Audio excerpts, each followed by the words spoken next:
aswata ang pasyente nga kaya nimo. Kung ang pasyente ingani kadak-a, si ma'am, isa ko lang ma'am, kay healthy baby ka. Then ang muaswat si Richard, kaya ka ni Richard? Dili, kaya mukat. Oh, di ba? So situate, kung dako ang pasyente, dapat daghan ang mo aswat. Dili kay magpakahiro ka. O dili ako ni, kanaman jack of all trades, kabalutanan. Na magyuinga na sa tukawan. No, yun na.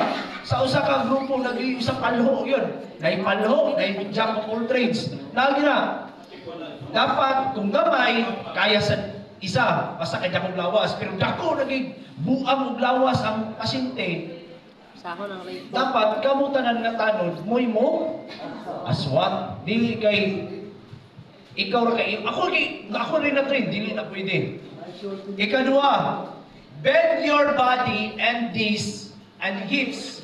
So, i-bend, kung aswat ka, dapat na kay proper body mechanics or ergonomics. Dapat kung aswat ka, tuwad juga. Gamito nimo imong tuhod. Knee. Then, left with your legs, not with your back. Okay nga ni, aswat ka, na may umang bitaw nga, mukuha ka, uy, ana ka.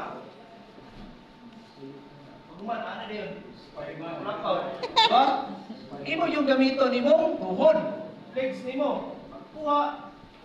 Diba? Di apil ang imong likod, ang imong hawak.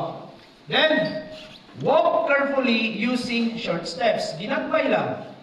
Di ginagko, mudagan. Para madali. Na maging anak, para madali. Nasa yung magdali.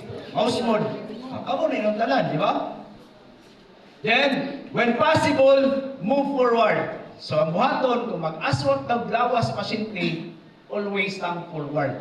Dili kay paatras. Then, always look. Tanaw ka asa at dapat mo panaw.